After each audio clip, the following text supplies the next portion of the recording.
The sun blazed mercilessly over the dusty plains of Wyoming Territory in the summer of 1847, casting long shadows across the weathered barn that stood like a sentinel on the outskirts of what would one day become the town of Laramie. Thomas Henderson had worked this land for 3 hard years, carving out a life from the unforgiving wilderness with nothing but determination and the strength of his calloused hands.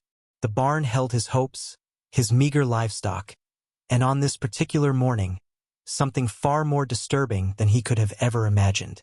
As he pushed open the heavy wooden doors, expecting to find his usual collection of hay bales and farm tools, Thomas stopped dead in his tracks.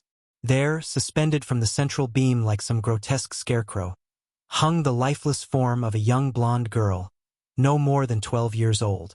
But it wasn't just the sight of death that made his blood run cold. It was the words burned deep into her pale forehead, with what appeared to be a branding iron. Apache's girl.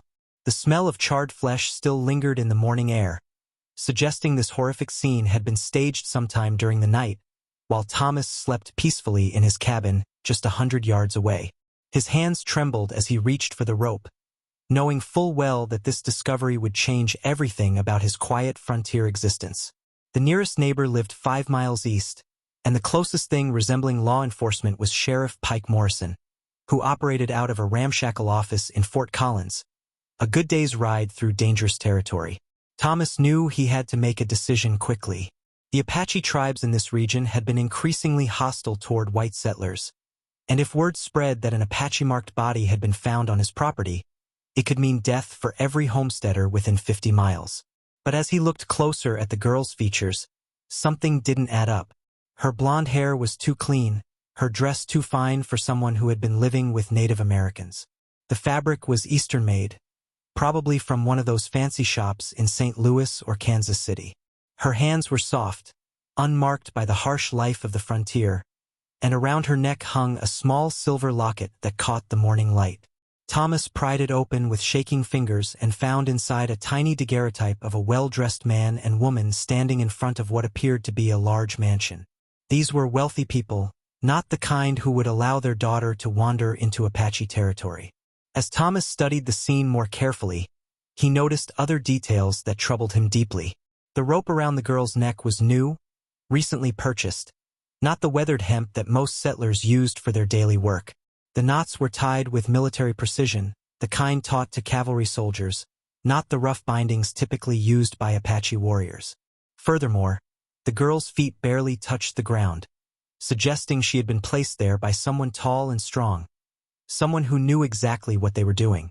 The branding on her forehead, while crude and brutal, had been applied with deliberate care to ensure the letters remained legible. This wasn't the work of savage raiders acting in the heat of battle.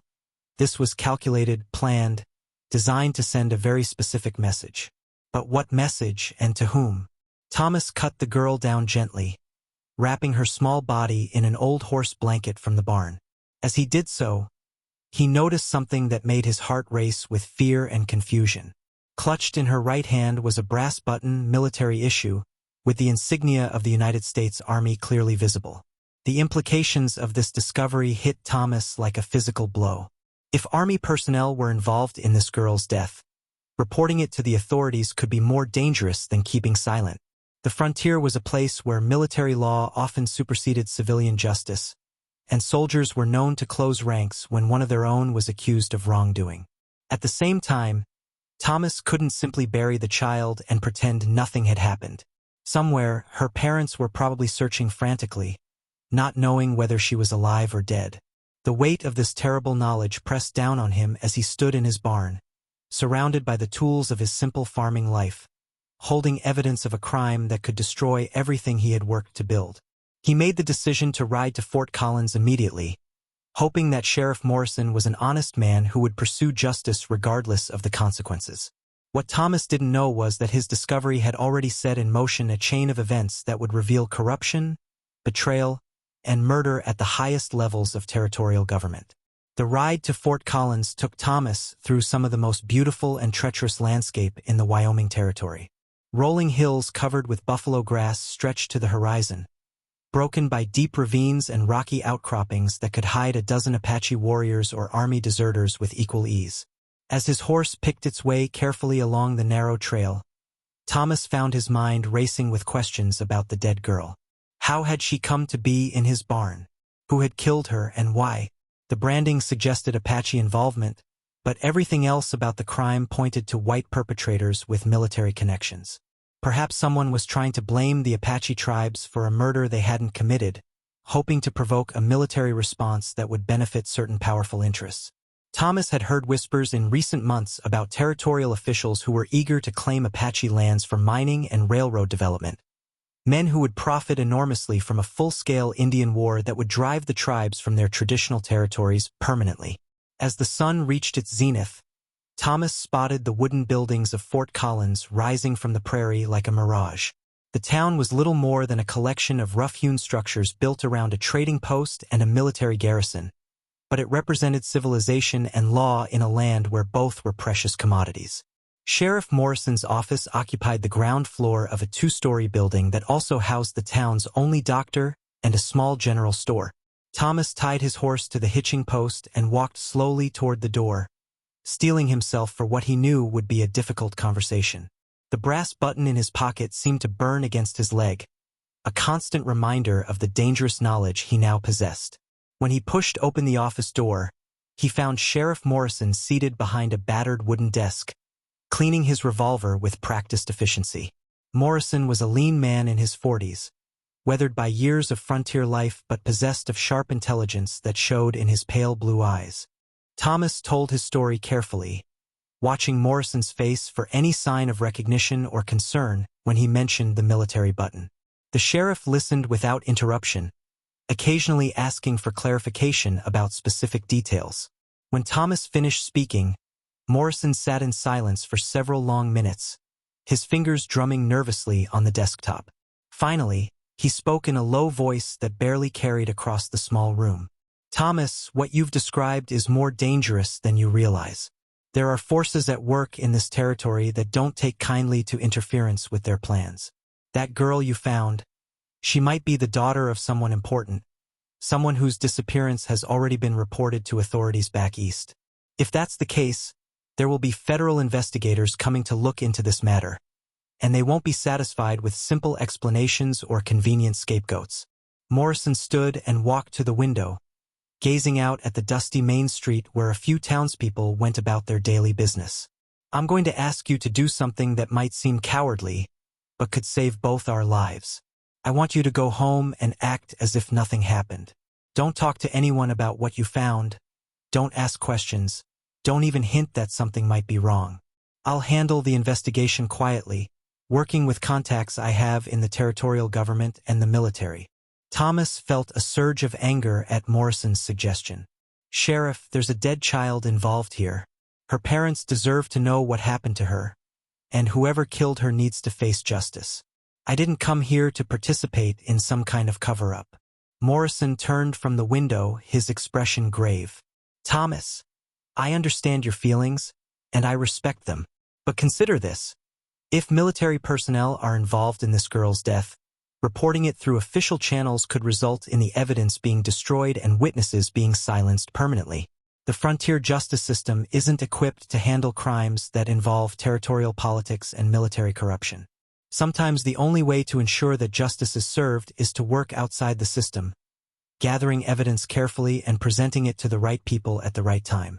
Morrison moved to a locked cabinet behind his desk and withdrew a leather-bound ledger.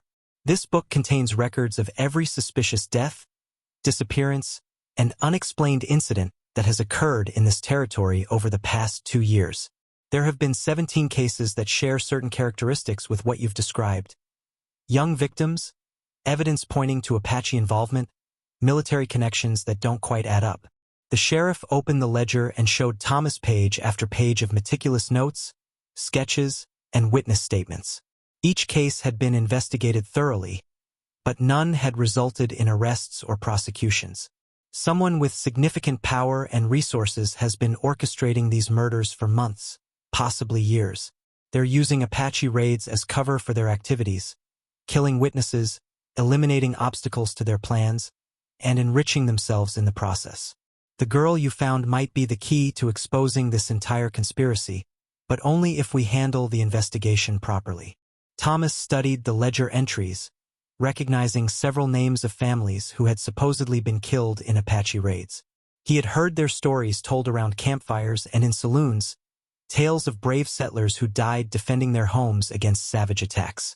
Now he was learning that those stories might be elaborate lies designed to conceal systematic murder. "What do you need from me, Sheriff?" Morrison closed the ledger and returned it to its locked cabinet. "First, I need you to trust me completely. Second, I need you to continue living your normal life while I conduct a covert investigation. Third, when the time comes, I may need you to testify about what you found, even if it means putting yourself in danger." Thomas agreed to Morrison's plan and rode home as the sun was setting, casting the Wyoming landscape in shades of gold and crimson. His barn looked innocent enough in the fading light, giving no hint of the horror it had contained that morning. He went through the motions of his evening routine, feeding his animals, checking his crops, preparing a simple meal over the fire in his cabin.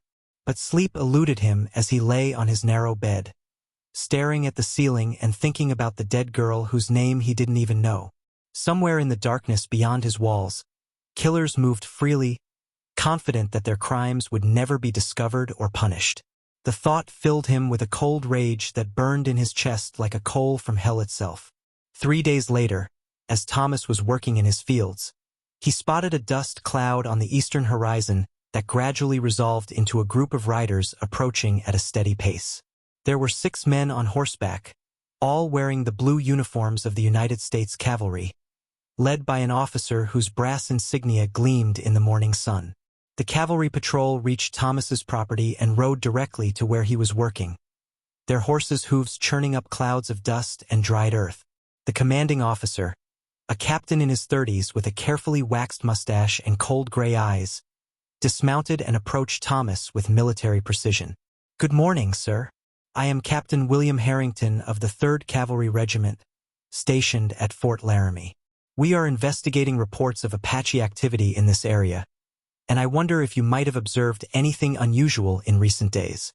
Thomas felt his heart pounding in his chest, but he kept his voice steady as he replied, "Can't say that I have, Captain. Things have been quiet around here. What kind of Apache activity are you investigating?" Captain Harrington's expression remained neutral, but Thomas caught a flicker of something dangerous in his eyes. "We have received reports that Apache war parties have been using abandoned buildings and barns in this area as temporary camps. We are conducting a systematic search to ensure the safety of local settlers." The captain's gaze moved to Thomas's barn, and he gestured to his men. "I trust you won't mind if we conduct a brief inspection of your property." Thomas knew he had no choice but to comply, though his mouth felt dry as cotton as he watched the soldiers spread out across his land. 2 of them entered the barn while others checked his cabin, his animal pens, and his storage shed. Captain Harrington remained with Thomas, engaging in casual conversation about farming conditions and the weather while keeping his sharp eyes fixed on Thomas's face. "You've been working this land for how long, Mr. Henderson?" Thomas tried to appear relaxed as he answered. "About 3 years now, Captain. Came out here from Missouri after my wife died of consumption. Figured I could make a fresh start in the territory."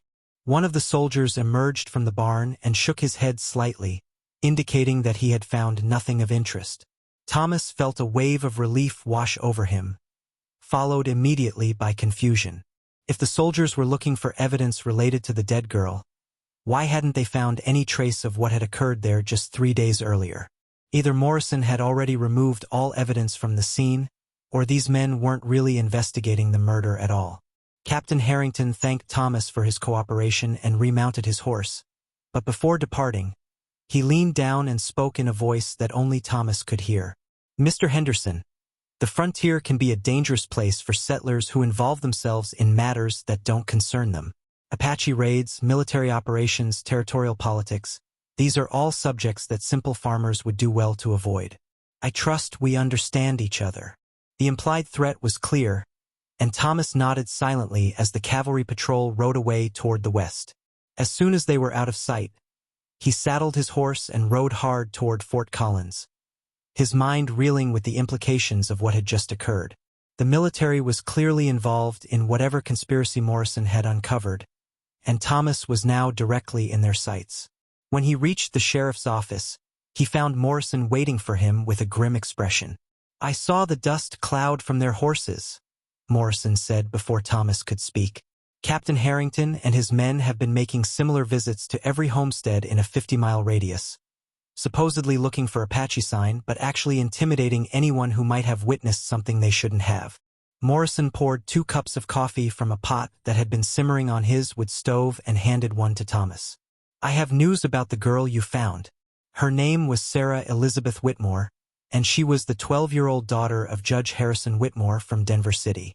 Judge Whitmore has been investigating corruption in territorial land grants, specifically focusing on illegal deals that have transferred Apache reservation lands to private mining companies. His daughter disappeared 3 weeks ago while visiting relatives in Cheyenne, and he's been raising hell with territorial authorities ever since." Thomas felt the pieces of the puzzle beginning to fall into place. "So someone killed his daughter to stop his investigation?" Morrison nodded grimly. "That's my theory. Judge Whitmore has been getting close to exposing a conspiracy that involves territorial officials, military officers, and Eastern mining interests. Sarah's murder was designed to send him a clear message: back off, or lose more than just your daughter. The Apache branding was meant to make it look like a random act of violence by hostile Indians, deflecting attention from the real perpetrators." The sheriff pulled out a telegraph message that had arrived that morning. "This is from Judge Whitmore himself. He's coming to Fort Collins with federal marshals and a team of investigators. He knows his daughter is dead, Thomas. Someone sent him one of her fingers in the mail along with a note warning him to abandon his investigation." Thomas felt sick at the thought of what the poor girl had endured before her death. "When will he arrive?" Morrison checked his pocket watch. "Tomorrow morning if they make good time from Denver City. Which means we have less than 24 hours to gather enough evidence to protect ourselves and expose the people responsible for Sarah's murder." The sheriff opened his desk drawer and withdrew 2 loaded revolvers, offering one to Thomas. "I hope you know how to use this, because Captain Harrington and his associates aren't going to let us interfere with their plans without a fight." That evening, Morrison and Thomas rode out to examine the barn where Sarah's body had been found, hoping to discover clues that the cavalry patrol might have missed. Using lanterns to illuminate the scene, they conducted a methodical search of every inch of the building. Morrison's experienced eye caught details that Thomas had overlooked in his initial shock and horror. Scratches on the wooden beams suggested that the girl had struggled before being killed, and there were boot prints in the dirt floor that didn't match Thomas's worn farming boots. Most significantly, Morrison found something that made him curse under his breath. A small piece of blue fabric snagged on a splinter near the barn door, clearly torn from a military uniform. "This proves that soldiers were involved in placing the body," Morrison said as he carefully preserved the evidence. "But it also means they'll be back to eliminate any witnesses who might connect them to the crime." As if summoned by his words, the sound of approaching horses reached their ears from the direction of the main road. Morrison extinguished both lanterns instantly, plunging the barn into darkness. Through gaps in the wooden walls, they could see torches moving across Thomas's property, carried by riders who were making no attempt at stealth. "How many do you count?" Morrison whispered. Thomas peered through a crack in the wall. "At least 8, maybe 10. They're surrounding the barn." Morrison checked his revolver and motioned for Thomas to take position near the rear door. "When I give the signal, we're going to make a run for the horses. If we can reach the creek bed behind your cabin, we might be able to lose them in the darkness." But before they could move, a familiar voice called out from just outside the barn. "Mr. Henderson, Sheriff Morrison, we know you're in there. This doesn't have to end with bloodshed, but that choice is entirely up to you." It was Captain Harrington, and his tone carried the confidence of a man who held all the advantages. "We simply want to have a civilized conversation about recent events and ensure that everyone understands their position clearly." Morrison motioned for Thomas to remain silent as footsteps approached the barn door. "Captain, I'm a duly appointed law enforcement officer investigating a murder that occurred on this property. If you have information relevant to this case, I'll be happy to take your statement in my office tomorrow morning. Harrington's laugh was cold and humorless. Sheriff, I'm afraid you've misunderstood the situation entirely. There has been no murder here, only another tragic Apache raid that claimed the life of a young settler girl. The proper authorities have already filed the appropriate reports, and this matter is considered closed by Territorial Command. The barn door creaked open slowly, and Harrington stepped inside carrying a torch that cast dancing shadows on the walls.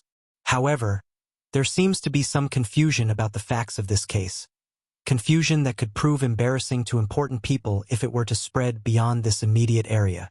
Behind Harrington, several soldiers entered the barn with their weapons drawn but not yet aimed directly at Morrison and Thomas. The captain's demeanor remained calm and professional, as if he were conducting routine military business rather than confronting witnesses to murder. Gentlemen, I represent interests that extend far beyond this small corner of Wyoming territory. The development of territorial resources requires certain difficult decisions that simple frontier folk might not fully understand or appreciate. Judge Whitmore's daughter was an unfortunate casualty in a much larger struggle for the future of the American West. Morrison kept his hand near his weapon but didn't draw it. Captain, are you confessing to the murder of Sarah Whitmore? Harrington shook his head with apparent regret. Sheriff, I'm simply explaining the realities of territorial politics. Mining companies back east have invested millions of dollars in extracting resources from lands that happen to be occupied by hostile Apache tribes. The military has been tasked with clearing those lands through whatever means prove necessary. The captain moved closer, his torch illuminating the exact spot where Sarah's body had been discovered. Sometimes it becomes necessary to provide additional motivation for certain individuals to cooperate with territorial development plans. Judge Whitmore was interfering with legitimate business operations, and he needed to be reminded of the consequences of such interference. Thomas felt rage building in his chest as he listened to Harrington's casual explanation of child murder as a business decision. You killed an innocent girl to intimidate her father? Harrington's expression hardened. Mr. Henderson, the girl's death serves multiple purposes. It sends a clear message to Judge Whitmore. It provides evidence of Apache hostility that justifies military action, and it demonstrates to other potential troublemakers the price of interfering with territorial progress. The captain gestured to his soldiers, who raised their weapons to cover Morrison and Thomas. Unfortunately, your discovery of the girl's body has created certain complications that must be addressed immediately. Morrison realized that Harrington intended to kill them both and make it look like another Apache attack. Captain, you're making a serious mistake. Judge Whitmore is already on his way here with federal marshals. If we disappear tonight, they'll know exactly who was responsible. Harrington smiled confidently. Sheriff, Judge Whitmore will find evidence that you and Mr. Henderson were killed while bravely investigating Apache raiders who had been using this barn as a base of operations.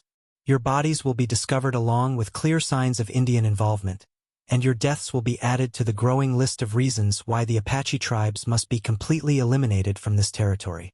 The captain checked his pocket watch. In fact, the judge should receive word of your heroic sacrifice within the next few hours, which will give him time to reconsider his investigation before he arrives in Fort Collins tomorrow. But Harrington had made a critical error in his planning. As he spoke, Thomas noticed movement in the shadows beyond the barn door, figures creeping silently through the darkness toward the building. Morrison saw them too and recognized the tactical approach of trained lawmen rather than soldiers or Apache warriors. Captain, Morrison said loudly, drawing Harrington's attention, I think you should know that federal marshals have been monitoring your activities for several weeks. Every move you've made, every order you've given, every murder you've committed has been documented and reported to authorities in Washington. Harrington's confident demeanor cracked slightly. You're bluffing, Sheriff. There are no federal marshals within 200 miles of this location. At that moment, the barn was suddenly flooded with torchlight as armed men surrounded the building from all sides. A commanding voice shouted from outside, United States Marshal Service. Everyone inside the barn, throw down your weapons immediately. The federal marshals had arrived a day early, guided by information that Judge Whitmore had been secretly providing to Washington authorities for months. As chaos erupted around them, Thomas and Morrison threw themselves to the ground while gunfire erupted between Harrington's soldiers and the federal agents. The captain himself drew his sidearm and attempted to shoot Morrison, but Thomas tackled him before he could fire, and both men crashed into the barn wall with bone-jarring impact. Harrington was stronger and more experienced in combat, but Thomas fought with the desperate fury of a man defending his home and his life. They rolled across the dirt floor, each trying to gain control of Harrington's weapon, while bullets whined through the air above their heads. The sounds of battle gradually diminished as the marshals systematically captured or killed Harrington's soldiers, men who had been corrupted by greed and transformed from protectors into predators. When the shooting finally stopped, Thomas found himself sitting in the dirt with Harrington's unconscious form beside him, the captain's revolver in his trembling hands. Morrison was wounded but alive, a bullet grazed on his left arm that would heal cleanly with proper care. Outside the barn, federal marshals were securing the scene and treating wounded soldiers who had survived the brief but violent confrontation. The marshal in charge, a tall man with graying hair and steely determination in his eyes, introduced himself as Deputy Marshal James Crawford. "Gentlemen, Judge Whitmore will be relieved to know that his daughter's killers have been apprehended. Captain Harrington and his associates have been under investigation for multiple murders connected to illegal land seizures throughout the territory." Crawford explained that the conspiracy had involved territorial officials, military officers, and mining company executives who had been systematically eliminating anyone who threatened their profitable operations. As dawn broke over the Wyoming plains, Thomas stood outside his barn watching as the bodies of the dead were loaded onto wagons for transport back to Fort Collins. Sarah Whitmore would finally receive a proper burial, and her father would have the justice he had demanded. Captain Harrington and his surviving associates would face trial for murder, conspiracy, and treason against the United States.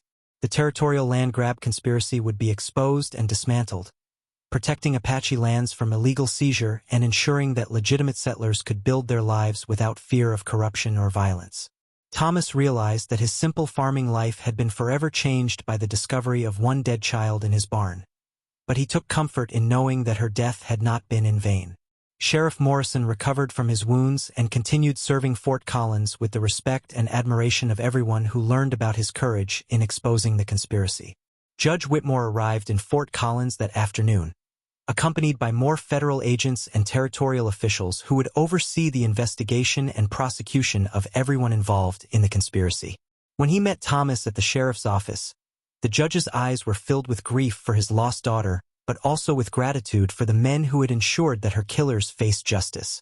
"Mr. Henderson," he said, gripping Thomas's hand firmly, "Sarah's death was a terrible tragedy, but your courage in reporting what you found has saved countless other lives and exposed corruption that could have destroyed this territory." Thomas accepted the judge's thanks quietly, knowing that he had simply done what any decent person would do when confronted with evidence of murder and conspiracy. In the months that followed, the trials of Captain Harrington and his associates would reveal the full scope of the conspiracy, leading to arrests and prosecutions that reached all the way to Washington, D.C., and corporate boardrooms in New York and Philadelphia. The story of Sarah Whitmore's murder and the conspiracy it exposed became part of Wyoming Territory's history, a reminder that justice and courage could triumph over corruption and greed, even in the lawless frontier. Thomas Henderson continued farming his land, but he was no longer just a simple settler trying to make a living from the soil. He had become part of something larger, a witness to history and a defender of justice who had helped protect the innocent and punish the guilty. The barn where Sarah's body had been found was eventually torn down and replaced with a small chapel where travelers could stop to rest and remember the price of justice in the American West. Her grave in the Fort Collins Cemetery bore a simple inscription: "Sarah Elizabeth Whitmore, beloved daughter, her death brought justice to the frontier." And on quiet evenings when the wind blew across the Wyoming plains, Thomas would sometimes think he could hear her voice carried on the breeze, finally at peace.